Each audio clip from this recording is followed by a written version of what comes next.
ఏ పేదవాడికైనా కూడా super speciality multi speciality సేవలు ఉచితంగా పేదవాడికి అందుబాటులోకి వస్తాయి.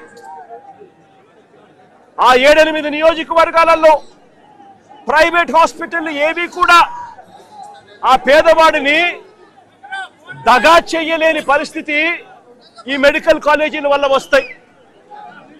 ఎందుకనంటే పక్కనే మెడికల్ కాలేజ్, ఆ పక్కనే సూపర్ స్పెషాలిటీ సేవలు మల్టీ స్పెషాలిటీ సేవలు అందుబాటులో ఉన్నప్పుడు, ఆ సేవలు ఆ పేదవాడికి ఉచితంగా అందుబాటులో ఉన్నప్పుడు ప్రైవేట్ హాస్పిటల్లో ఎక్కువ రేట్లు ఛార్జ్ చేయిస్తే ఏ పేదవాడు కూడా ఏ మధ్యతరగతి వాడు కూడా ఆ ప్రైవేట్ హాస్పిటల్కి వెళ్ళే పరిస్థితి ఉండదు. కాబట్టి దగా కావడము అన్నది, పేదవాడు దగా కావడం అన్నది పూర్తిగా ఫుల్ స్టాప్ పడుతుంది ఈ మెడికల్ కాలేజీలు రావడం వల్ల. ప్రతి 7-8 నియోజకవర్గాల కంటే ప్రతి జిల్లా కేంద్రంలోనూ మొత్తంగా 17 మెడికల్ కాలేజీలు కొత్త గవర్నమెంట్ నడుపుతా ఉంటే దానివల్ల జరిగే మేలు ఇది. ఇవాళ నేను అడుగుతా ఉన్నా, ఒకవైపున పేదవాడికి మంచి జరిగిస్తూ ఈ కార్యక్రమం జరుగుతూ ఉంది, ఉచితంగా వైద్యం అన్నది పేదవాడికి అందుబాటులోకి వస్తూ ఉంది. ప్రైవేట్ హాస్పిటల్ దగా చేసే పరిస్థితి పూర్తిగా ఫుల్ స్టాప్ పడతా ఉంది. మరి ఇలాంటి ఆధునిక దేవాలయాలను ఎందుకు మూసేస్తా ఉన్నారు అని చెప్పి అడుగుతా ఉన్నాను గట్టిగా నిలదీస్తూ. మొత్తం ఈ గవర్నమెంట్ మెడికల్ కాలేజీలన్నీ కూడా ప్రైవేట్ పరం చేసేస్తే ఇక ఉండేదంతా ఎవరు? అంతా ప్రైవేట్ వాళ్ళే దగా చేస్తారు, ప్రైవేట్ వాళ్ళే ఈ మెడికల్ కాలేజీ నడుపుతారు. ఇక అంతా ప్రైవేటే నడుపుతా ఉంటే ఇక పేదవాడికి ఏ రకంగా భరోసా ఉంటుంది? ఉచిత వైద్యం అన్నది ఏ పేదవాడికి ఎలా అందుబాటులోకి వస్తుంది? పేదవాడు దగా పడకుండా, ప్రైవేట్ ఎక్స్‌ప్లాయిటేషన్ ఆగిపోకుండా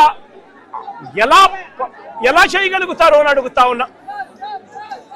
ప్రైవేట్ ఎక్స్‌ప్లాయిటేషన్ కు ఫుల్ స్టాప్ పెడుతూ రాష్ట్ర వ్యాప్తంగా మంచి జరిగించే కార్యక్రమంలో భాగంగా 17 కొత్త మెడికల్ కాలేజీలు తీసుకొచ్చాం. ఈరోజు నేను అడుగుతా ఉన్నా, ఈరోజు ఇక్కడే జరుగుతా ఉంది కాలేజు, 52 ఎకరాల స్థలంలో జరుగుతా ఉంది కాలేజు.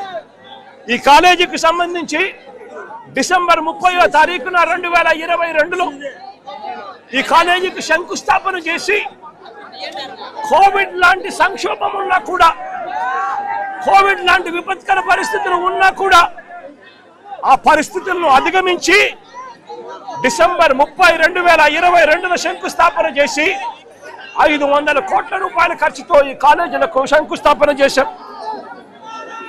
ఈరోజు ఈ కాలేజీ కన్నా పూర్తయి ఉంటే ఈ మాదిరిగా ఈ కాలేజీ అవుతూ ఉంటుంది, ఈ మాదిరిగా ఈ కాలేజీ ఉంటుంది. ఇదే కాలేజీ కన్నా పూర్తి అయి ఉంటే డిసెంబర్ 30, 2022లో ఇదే కాలేజీకి శంకుస్థాపన చేశాం. 600 బెడ్ల హాస్పిటళ్లతో పేదలందరికీ ఉచితంగా వైద్యం అందిస్తూ సంవత్సరానికి 150 మెడికల్ సీట్లు ఈ కాలేజీలో అందుబాటులోకి వస్తూ ఈ కాలేజు ఈ ప్రాంతానికి మొత్తానికి కూడా ఒక దిక్సూచిగా ఉండేది. ఈరోజు ఉత్తరాంధ్ర జిల్లాకు చెందిన వారు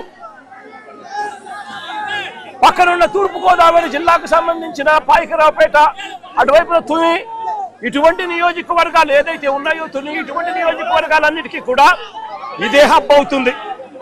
ఈరోజు ఎవరికి ఏ ఇబ్బంది వచ్చినా కూడా ఇప్పటికీ కూడా విశాఖపట్నంలోని కేజీహెచ్ హాస్పిటల్కు పోవాల్సి వస్తూ ఉంది.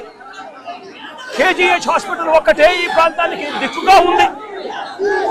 రోజు వందల మంది రోగులు ఆసుపత్రికి వెళుతూ ఇక్కడ నుంచి అక్కడికి వెళ్ళే పరిస్థితిలో ఆ రోగులందరూ కూడా సరిగ్గా వైద్యం కూడా అందని పరిస్థితి. ఈరోజు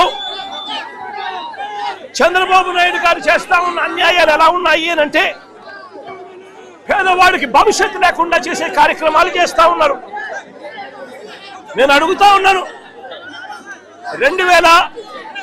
1923 నుంచి 2019 వరకు రాష్ట్రంలో ఉన్న మొత్తం గవర్నమెంట్ మెడికల్ కాలేజీలు ఎన్ని అంటే కేవలం 12 కాలేజీలు ఉన్నాయి. అలాంటిది ఉత్తరాంధ్ర ప్రాంతం ఒకటే లెక్కలేక తీసుకుంటే ఉత్తరాంధ్ర ప్రాంతంలో కేవలం 1923లో కట్టిన అప్పటి బ్రిటిష్ వారు కట్టిన కేజీహెచ్ కాలేజ్ మాత్రమే అందుబాటులో ఉంది. దాని తర్వాత నాన్నగారు హయాంలో శ్రీకాకుళంలో రిమ్స్ తీసుకుని వచ్చారు. మొత్తం ఉత్తరాంధ్రకి సంబంధించి ఉన్న కాలేజీలు నాన్నగారి పుణ్యాన శ్రీకాకుళంలో రిమ్స్, బ్రిటిష్ వాళ్ళ పుణ్యాన అప్పట్లో 1923లో కట్టిన కేజీహెచ్ కాలేజు. ఈ 2 కాలేజీలు మాత్రమే ఉత్తరాంధ్రలో ఉంటే ఈరోజు ఇదే ఉత్తరాంధ్రలో ఒక్క వైఎస్ఆర్సీపీ హయాంలో ఒక్క జగన్ ముఖ్యమంత్రిగా ఉన్నప్పుడు ఇదే ఉత్తరాంధ్రలో ఏకంగా మరో 4 మెడికల్ కాలేజీలు మరో 4 మెడికల్ కాలేజీలకు శ్రీకారం చుట్టాం. ఇందులో విజయనగరం, పాడేరు, పార్వతీపురం, నర్సీపట్నం ఈ 4 కాలేజీలకు గాను ఈ 4 కాలేజీల్లో విజయనగరం కాలేజు,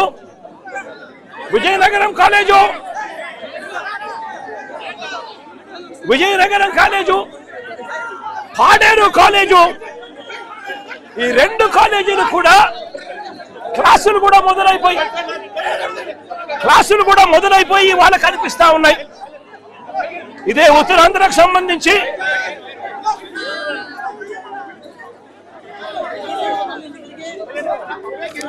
ఇది విజయనగరం సంబంధించిన విజయనగరం కాలేజ్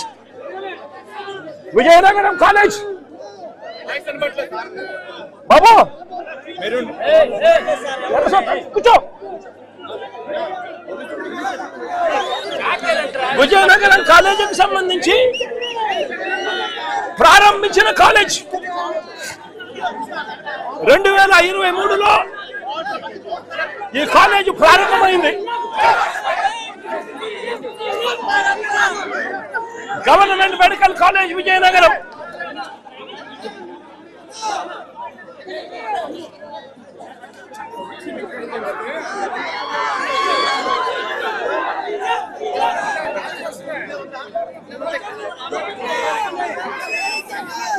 పాడేరులో 2024 ఎన్నికల నాటికి పాడేరులో కూడా క్లాసులు ప్రారంభమైన మెడికల్ కాలేజ్. విజయనగరంలో 1, పాడేరులో 1 కాలేజీలలో క్లాసులు కూడా స్టార్ట్ అయిపోయిన పరిస్థితుల్లో ఉత్తరాంధ్రలో మరో 2 కాలేజీలు కనిపిస్తా ఉన్నాయి.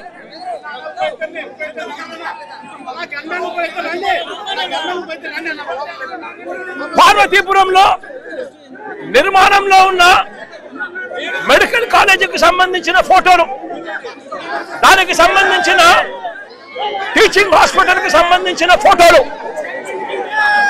కళ్ళ ఎదుట కనిపిస్తా ఉన్నాయి.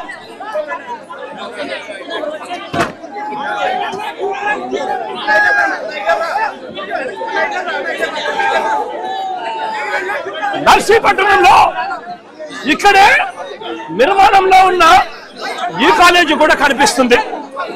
ఒకవైపున ఈ కాలేజీలు కనిపిస్తా ఉన్నాయి, మరోవైపున పలాసలో సూపర్ స్పెషాలిటీ హాస్పిటల్ పూర్తిగా నిర్మాణం కూడా అయిపోయి ఉన్న సూపర్ స్పెషాలిటీ హాస్పిటల్ కూడా ఇవాళ పలాసలో కిడ్నీ రీసెర్చ్ సెంటర్ కింద ఇవాళ కనిపిస్తా ఉన్న పరిస్థితులు కూడా కళ్ళ ఎదుటే కనిపిస్తా ఉన్నాయి. నేను అడుగుతా ఉన్నా, ఇదే పెద్ద మనిషి చంద్రబాబు నాయుడు గారిని అయ్యా చంద్రబాబు గారు, ఇదే ఉత్తరాంధ్ర ప్రాంతంలో 4 మెడికల్ కాలేజీలకు సంబంధించిన పరిస్థితి ఇది. 2 పూర్తయిపోయాయి, మరో 2 నర్సీపట్నంలోను పార్వతీపురంలోను ఈ స్టేజ్లో ఉన్న ఈ కాలేజీలు కాక మరో 5 ఐటీడీఏ పరిధిలో మల్టీ స్పెషాలిటీ హాస్పిటల్ కూడా ఉత్తరాంధ్ర ప్రాంతానికి మంచి జరిగిస్తూ కాలేజీలన్నీ కూడా నిర్మాణంలో ఉన్నాయి. ఉత్తరాంధ్ర ప్రాంతంలో ఐటీడీఏ హాస్పిటల్ కూడా నిర్మాణంలో ఉన్నాయి. పార్వతీపురం, సీతంపేట, రొంపచోడవరం, బొట్టాయిగూడెం, దోర్నాలలో కూడా ఈ కాలేజీలన్నీ కూడా ఈ మల్టీ స్పెషాలిటీ హాస్పిటల్ అన్ని కూడా ఐటీడీఏ పరిధిలో నిర్మాణంలో ఉన్నాయి. Seethampeta, Parvathipuram college, Parvathipuram multi speciality hospital దాదాపుగా పూర్తయిపోయాయి. పలాసలో ఇంతకు ముందు నేను చూపించినట్టుగా కిడ్నీ రీసెర్చ్ సెంటర్ కు సంబంధించిన హాస్పిటల్ కూడా పూర్తయిపోయింది. నేను అడుగుతా ఉన్నా, ఉత్తరాంధ్రకు ఇంత మంచి చేసే కార్యక్రమాలు ఒకవైపున ఇక్కడ జరుగుతూ ఉంటే, ఇక్కడ చంద్రబాబు నాయుడు గారు కుట్రలు చేస్తా ఉన్నారు. 17 మెడికల్ కాలేజీలు 7 మెడికల్ కాలేజీలు మేము ఉండగానే పూర్తయిపోయిన పరిస్థితులు దాదాపుగా కనిపించాయి. ఇందులో 5 మెడికల్ కాలేజీలు మేముండగానే 5 మెడికల్ కాలేజీలు మేముండగానే పూర్తయిపోయి క్లాసులు కూడా మొదలైపోయాయి. 2023-24లోనే క్లాసులు కూడా స్టార్ట్ అయిన మెడికల్ కాలేజీలు విజయనగరం, రాజమండ్రి, ఏలూరు, మచిలీపట్నం, నంద్యాల ఈ 5 కాలేజీలు కూడా పూర్తిగా కాలేజీలలో క్లాసులు కూడా 2023-24లో స్టార్ట్ అయిపోయి ఇప్పటికే 3 బ్యాచ్లు అడ్మిషన్ కూడా పొందారు. 800 మెడికల్ సీట్స్ ఈ 5 కాలేజీలలో అందుబాటులోకి వచ్చాయి. మరో 2 కాలేజీలు పులివెందుల, పాడేరు ఈ 2 కాలేజీలు కూడా చంద్రబాబు నాయుడు గారు అధికారంలోకి వచ్చే నాటికే పాడేరులో క్లాసులు కూడా 50 సీట్లతో పాడేరులో క్లాసులు కూడా స్టార్ట్ అయిపోయిన పరిస్థితులు పాడేరులో కనిపించింది. పులివెందులో మరో 50 సీట్లకు సంబంధించి నేషనల్ మెడికల్ కౌన్సిల్ వాళ్ళు 50 సీట్లకు సంబంధించి అనుమతి ఇస్తూ కేంద్రం క్లాసులు బిగిన్ చేయమని చెప్తే చంద్రబాబు నాయుడు గారు మాకు క్లాసులు వద్దు, మెడికల్ కాలేజీ వద్దు అని చెప్పి చంద్రబాబు నాయుడు గారు తిరిగి వెనక్కి రిజెక్ట్ చేసిన పరిస్థితులు.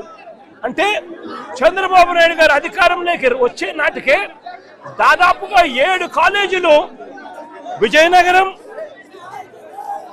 రాజమండ్రి, ఏలూరు, మచిలీపట్నం, నంద్యాల, పులివెందుల, పాడేరు ఈ 7 మెడికల్ కాలేజీలకు సంబంధించి దాదాపుగా పూర్తిగా క్లాసులు మొదలైపోయి పూర్తిగా ప్రాజెక్టులు అయిపోతా ఉన్న పరిస్థితుల్లో ఈ 7 కాలేజీలు కనిపిస్తా ఉన్నాయి. మిగిలింది మరో 10 కాలేజీలు.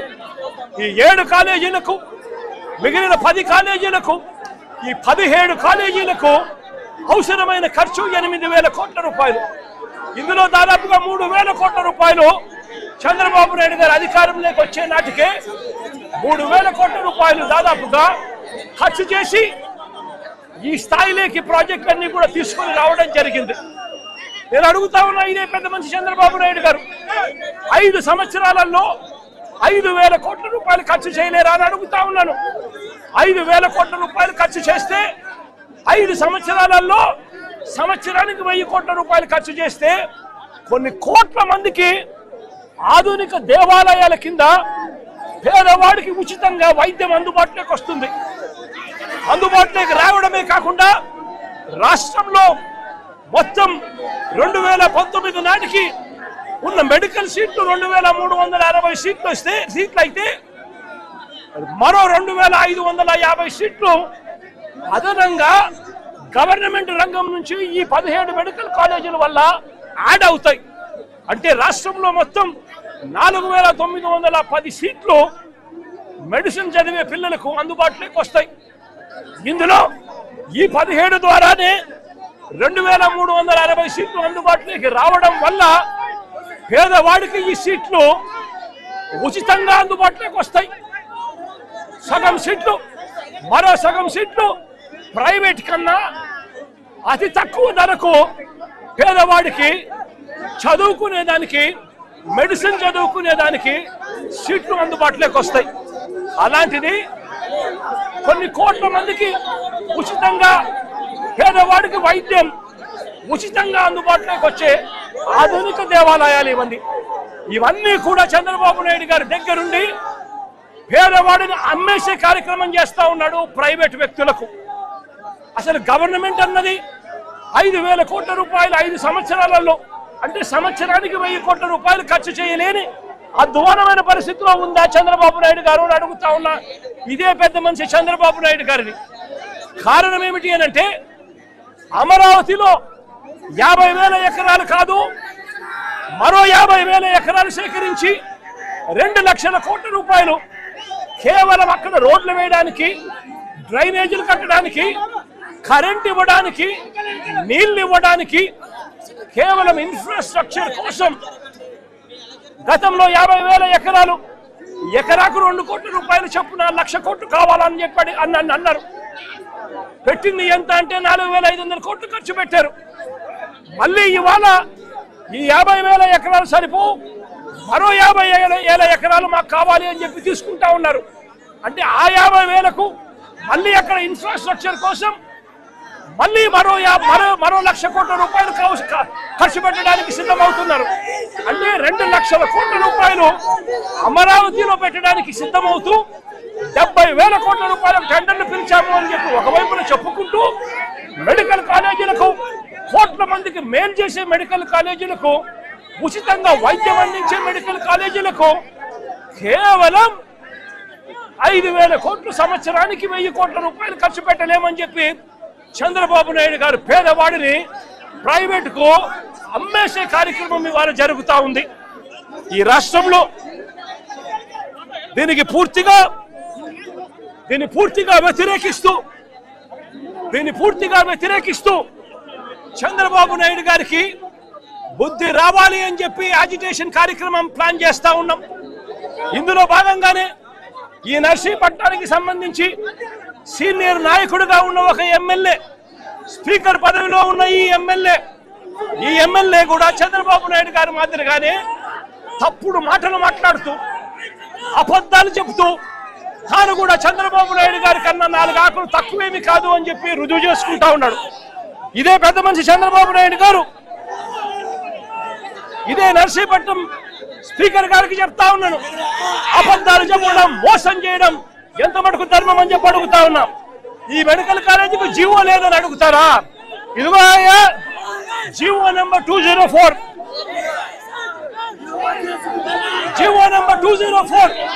మరి జీవో లేదు అని చెప్పినందుకు, స్పీకర్ పదవిలో నువ్వు ఉండి అబద్ధాలు చెప్పినందుకు నీ పదవికి నువ్వు అర్హుడివే అని చెప్పి ఆలోచన చేసుకోమని చెప్పి చెప్తా ఉన్నా. ఇదే స్పీకర్ కు తప్పుడు మాటలు చెప్తూ ప్రజలను తప్పుడు దోవ పట్టించే కార్యక్రమంలో చంద్రబాబు నాయుడు గారితో పాటు చేతులు కలిపినందుకు స్పీకర్ కూడా తల దించుకోవాలి అని చెప్పి చెప్తా ఉన్నా. ఇదే పెద్ద మనిషి చంద్రబాబు నాయుడు గారు తాను అధికారంలోకి వచ్చినాడు 2024 అధికారంలోకి జూన్లో వస్తే సెప్టెంబర్ నాటికల్లా, సెప్టెంబర్ 3న చంద్రబాబు నాయుడు గారు మెమో డిక్లేర్ చేశారు, ఒక మెమో ఇష్యూ చేశాడు. మొత్తం 17 మెడికల్ కాలేజీల్లో కన్స్ట్రక్షన్ ఆపమని చెప్పి ఏకంగా చంద్రబాబు నాయుడు గారు మెమో ఈ మాదిరిగా రిలీజ్ చేసి మొత్తం 17 మెడికల్ కాలేజీలు చంద్రబాబు నాయుడు గారు ముఖ్యమంత్రి అయినప్పటి నుంచి ఇదే పరిస్థితులు, వదిలేసిన పరిస్థితుల్లో ఈ కాలేజీలు, ఈ టీచింగ్ హాస్పిటళ్ళు అన్ని కూడా కనిపిస్తా ఉన్నాయి. వీళ్ళకు ఫండింగ్ లేదు అని అంటాడు.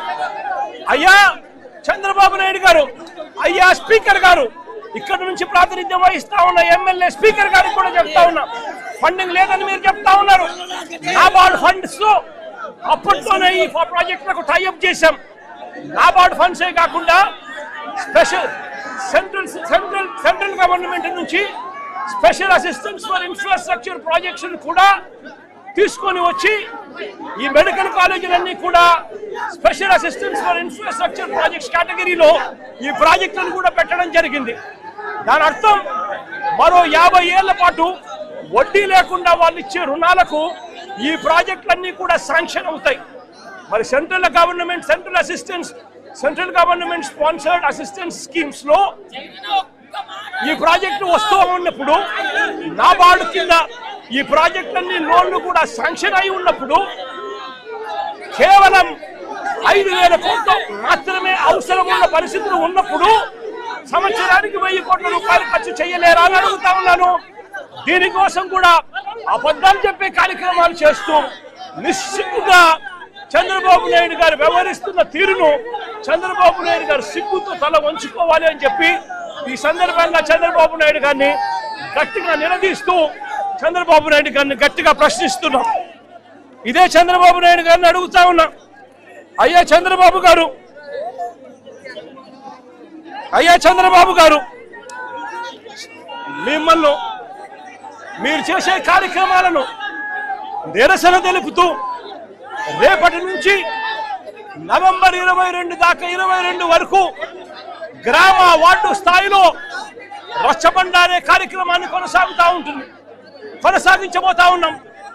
వార్డుల్లోనూ గ్రామాల్లోనూ చంద్రబాబు నాయుడు చేస్తా ఉన్న అన్యాయాలను, మెడికల్ కాలేజీలకు సంబంధించి జరుగుతా ఉన్న నష్టాన్ని ప్రజలకు వివరించడమే కాకుండా చంద్రబాబు నాయుడు గారు సూపర్ 6, సూపర్ 7 పేరుతో చేసిన మోసాలను కూడా ప్రజలకు వివరించే కార్యక్రమం ఈ రచ్చబండ ద్వారా చేస్తాం.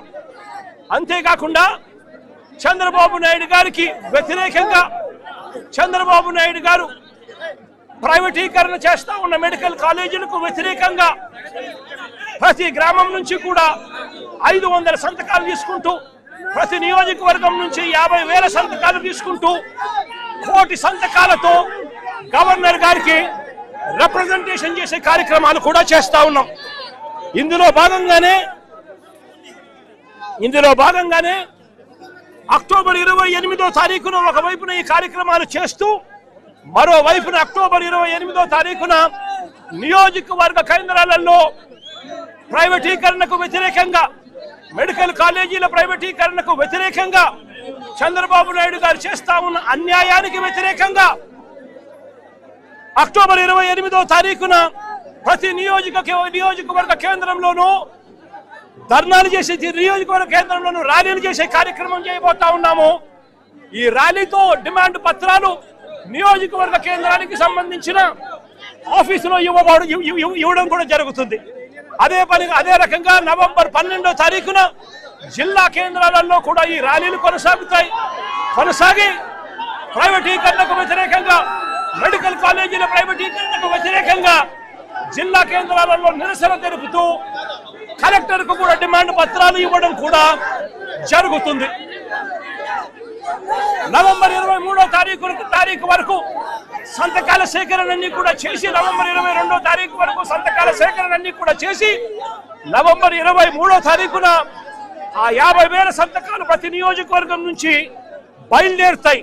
నవంబర్ 23న బయలుదేరి జిల్లా కేంద్రాలకు ఒక్కో నియోజకవర్గం నుంచి 50,000 సంతకాలు నవంబర్ 23వ తారీఖున జిల్లా కేంద్రానికి బయలుదేరుతాయి. ఒక్కొక్క నియోజకవర్గం నుంచి ఆ జిల్లా కేంద్రం నుంచి మర్నాడు నవంబర్ 24వ తారీఖున ప్రతి జిల్లా కేంద్రం నుంచి కూడా లక్షల కొద్ది ప్రజలు సంతకాలు చేసిన చంద్రబాబు నాయుడు గారి ప్రైవేటీకరణకు నిరసన తెలుపుతూ చంద్రబాబు నాయుడు గారికి వ్యతిరేకంగా సంతకాలు చేసిన పత్రాలతో నవంబర్ 24న జిల్లా కేంద్రాల నుంచి విజయవాడకు ప్రతి లారీ కూడా బయలుదేరుతుంది.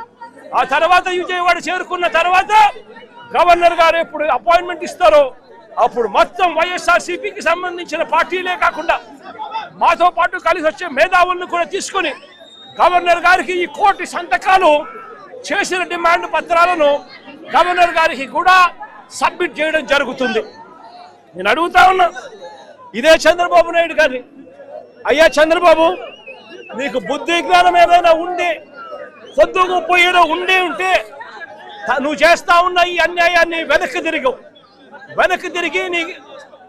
తిరిగి దిద్దుబాటు చర్యలు తీసుకునే కార్యక్రమం చేపట్టకపోతే తీవ్రమైన పరిణామాలు ఉంటాయని చెప్పి చంద్రబాబు నాయుడు గారికి గట్టిగా నిలదీస్తూ చెప్తా ఉన్నాం.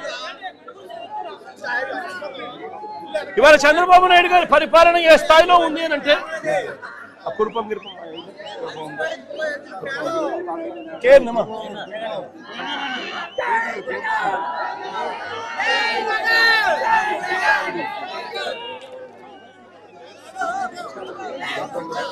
చంద్రబాబు నాయుడు గారి పరిపాలన కొంచెం పక్క జరగాలమ్మా. ఇట్లా ఏం పక్క జరగాలి కదా, కొంచెం కోఆపరేట్ చేయాలి కదా. కోఆపరేట్ చేయాలి. కూర్చోండి మా, కూర్చోండి కూర్చోండి కూర్చోండి అన్న, కూర్చోమ్మా. ఎందుకు చేస్తారు? కూర్చోమ్మా. చంద్రబాబు నాయుడు గారి పరిపాలన ఎంత దారుణంగా ఉంది అని అంటే ఇదే చంద్రబాబు నాయుడు గారిని ప్రశ్నిస్తా ఉన్నాం. ఇదే కురుపంలో చంద్రబాబు నాయుడు గారి పరిపాలన వల్ల నష్టపోయిన పరిస్థితులు ఏ స్థాయిలో ఉన్నాయి అని అంటే పక్కనే కురుపం. ఇక్కడ నుంచి ఇక్కడే కదా పార్వతీపురం మెడికల్ కాలేజ్ కన్నా పూర్తయిపోయిందంటే ఈ రోజు కురుపంలో జరిగిన ఘటనకు వెంటనే వైద్యం అందిండేది. ఈ రోజు కురుపంలో వైద్యం అందక 611 మంది కురుపం ట్రైబల్ రెసిడెన్షియల్ స్కూల్లో చదువుతా ఉన్న వాళ్ళు వైద్యం అందక ఏకంగా 2 పిల్లలు చనిపోయిన పరిస్థితులు కనిపిస్తా ఉన్నాయి. ఏకంగా 170 మందికి హెపటైటిస్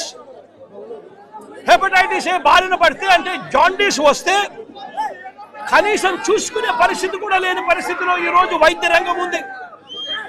ఈరోజు వీళ్లకు సెప్టెంబర్ 10వ తారీఖున వీళ్ళకు జాండీస్ వచ్చినట్టుగా గుర్తిస్తే సెప్టెంబర్ 10వ తారీఖు నుంచి అక్టోబర్ 1 తారీఖు వరకు అంటే మధ్యలో 2 పిల్లలు చనిపోయిన తర్వాత అంజలి అనే పాప సెప్టెంబర్ 25వ తారీఖున చనిపోయింది.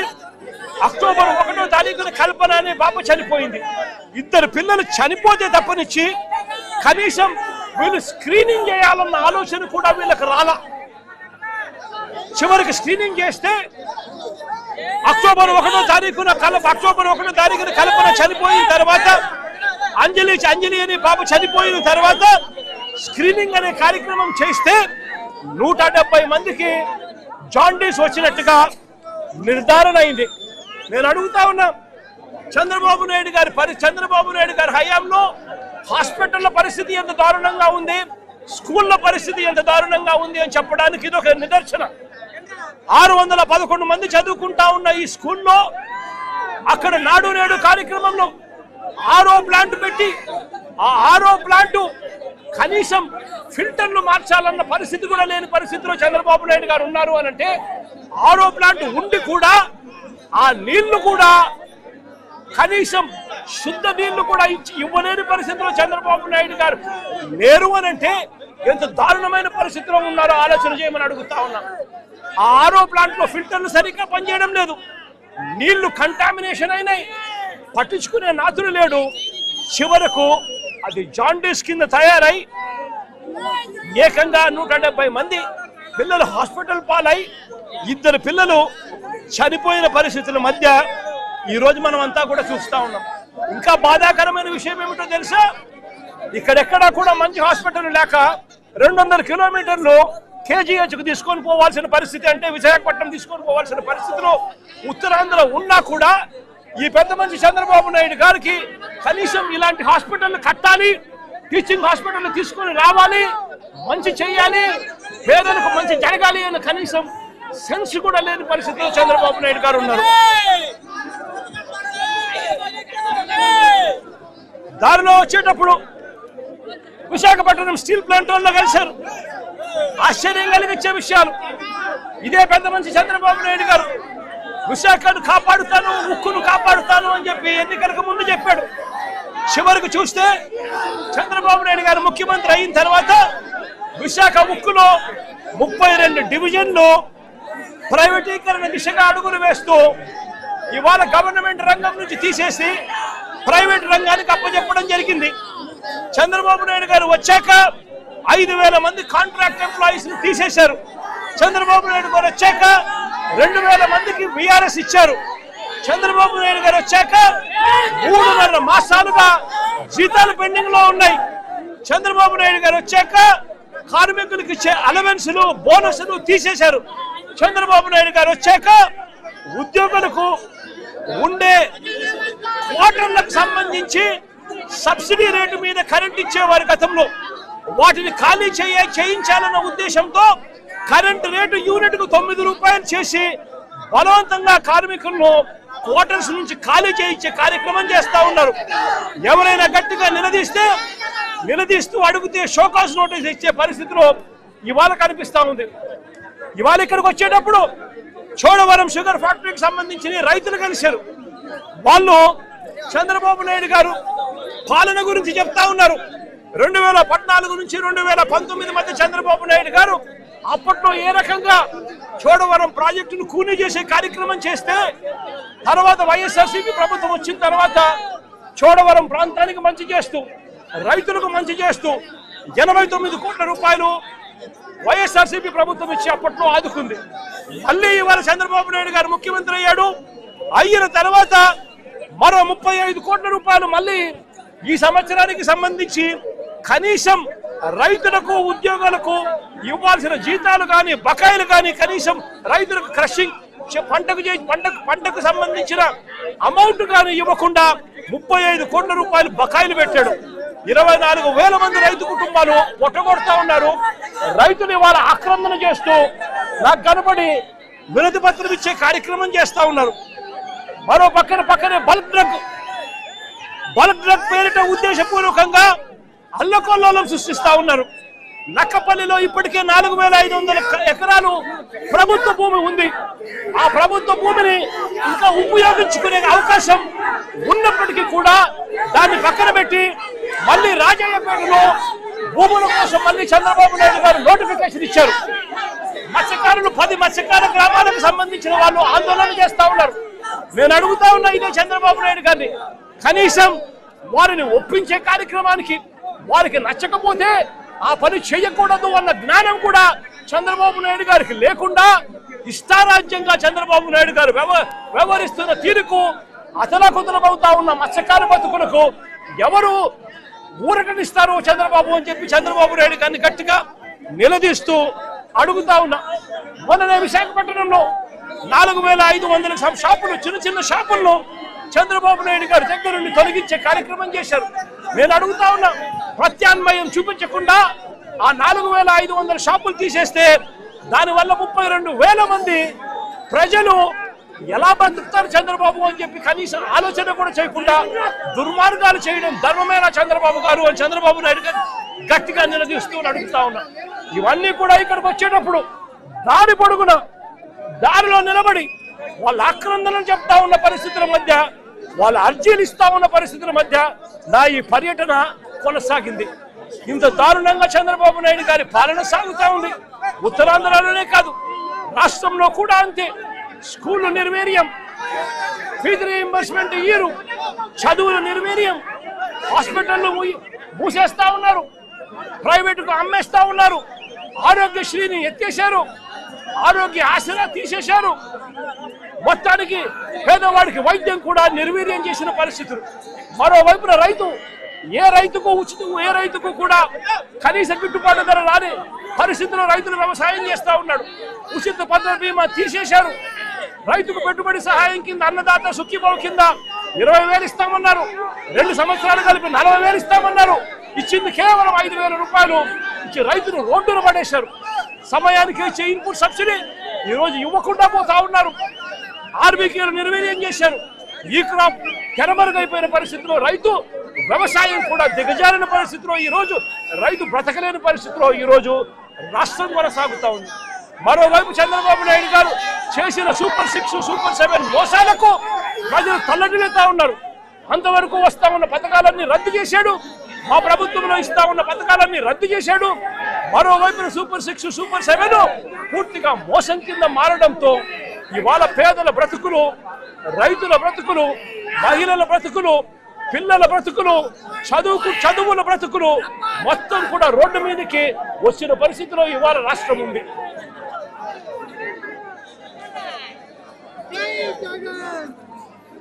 అయ్యా చంద్రబాబు, ఇప్పటికైనా బుద్ధి జ్ఞానం ఏదైనా ఉంటే మనిషి అనే వారికి మార్పు అనేది చాలా అవసరం.